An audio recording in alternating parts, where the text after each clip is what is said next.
Hi everyone, just been watching a video by On Point HQ, and he's started what I think is going to be quite an interesting thread to go around the wargaming YouTube community, which is to recommend three books that you found useful and inspiring for research into your war games. Now his three books were mainly to do with the Second World War. He did have one, George Orwell's Homage to Catalonia, to do with the Spanish Civil War, but he did say go for any kind of period that interests you. So I immediately looked at my bookshelves and was pulling books off the shelves left, right and centre, because there's so many books that I've found inspirational in the past, but to do with a great many different wargaming periods of history. But anyway, I've chosen the three that I've sort of filtered it down to three, and as it happens, two of them are to do with the Second World War. This one being one of them. It's Shattered Sword by Partial and Tully, and it's the story of the Battle of Midway. A really, really well-researched book with a lot of in-depth knowledge and so on of the battle, but also of carrier warfare in general and the various considerations in terms of aircraft carrier build, the different considerations of armament over protection, over the capacity to hold multiple numbers of aircraft, over damage control and compartmentalization and the restrictions that puts on the capacity of the aircraft carrier and so on. So a really, really marvelous book. There's a timeline there on the actual strikes and so on, and American attacks, and as you can see, plenty of maps and tables and analysis of the various vessels, and written, which is important to me, in a really engaging manner. There's a lot of very kind of descriptive passages that paint the scene, give you a sense of involvement, and it's almost a cinematic approach. You could read this and almost get the same kind of experience from it that you would get by watching either of the two films that have been made on the Battle of Midway, but with far more granular detail in it. So I can highly recommend this. Not to do with the land war, obviously, but a book that if you're interested in the Second World War at all, and in particular in the naval aspects of the Second World War and the war in the Pacific, this book is just a beautiful book to read. The second book I'd like to recommend is this one, which is on the Battle of the Little Bighorn. It's Archaeology, History and Custer's Last Battle by Richard Allen Fox, and the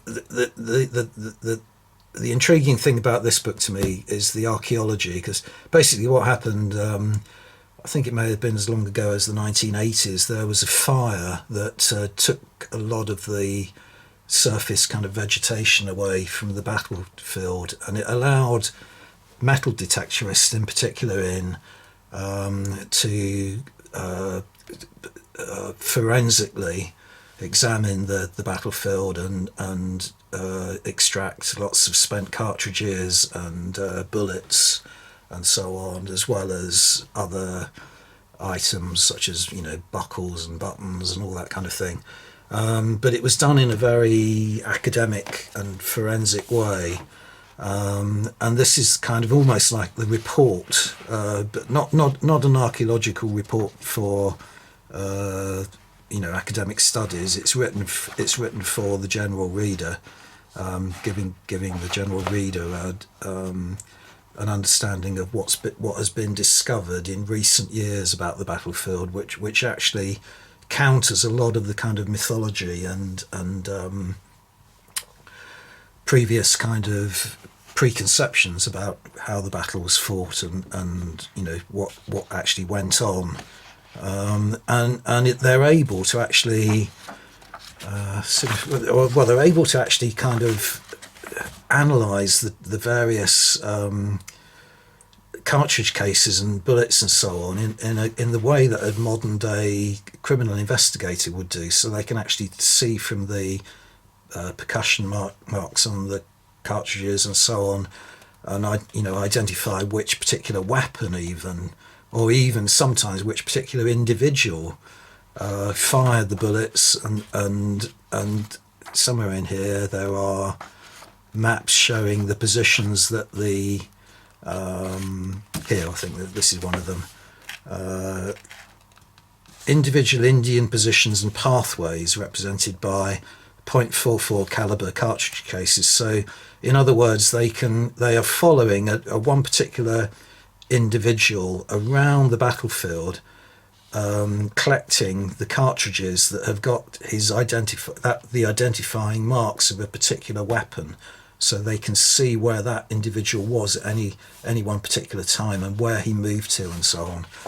So it's right down to that level of detail. Absolutely fascinating book.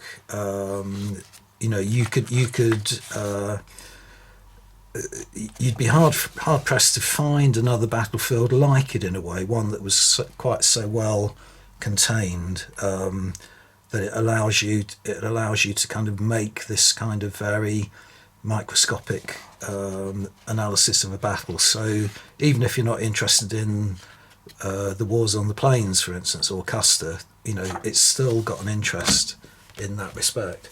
And the final book is this one, which was published in 1977. It's Len Deighton's Fighter, The True Story of the Battle of Britain. Now, Len Deighton is better known as a novelist.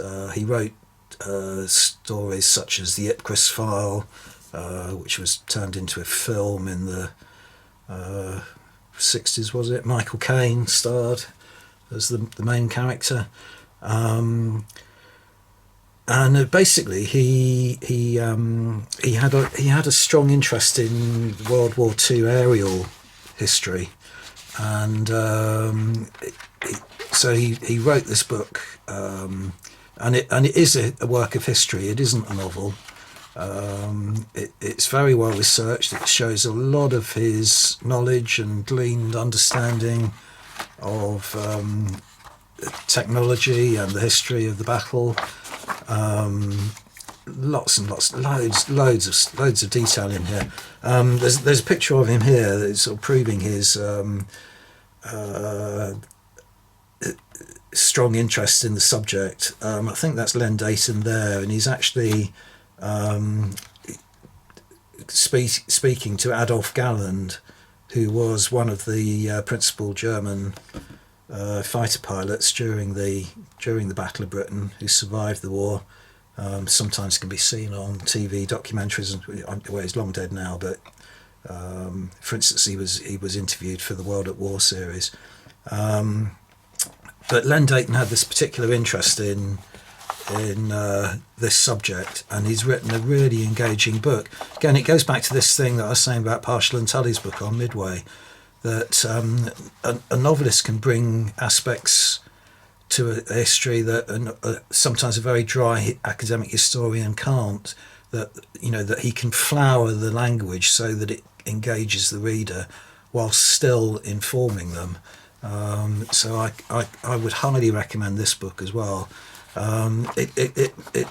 It also has kind of fond memories for me, because I can remember reading it and being thrilled by it when I was in my 20s, and I treasure it for that point. That's my final book. That's the last book I would like to recommend to you. I'm looking forward to hearing other people's contributions to this thread, and thank you very much to On Point HQ for suggesting it. I think it's a wonderful idea. But when the thread's kind of run its course, I think I would like to suggest another theme, which is novels that have inspired the wargamer, because I got plenty of those as well. So I won't go into it too much, but there's a kind of there's a segue almost from Len Deighton's Fighter to novels, because Len Deighton was a novelist primarily. Novels that have been written about various wars and various battles, and how they can equally, just like a film can provoke an interest in the wargaming period for the wargamer. Anyway, I'll stop waffling on at that point and say goodbye. Once again, thank you very much to On Point HQ for a brilliant idea. Bye for now.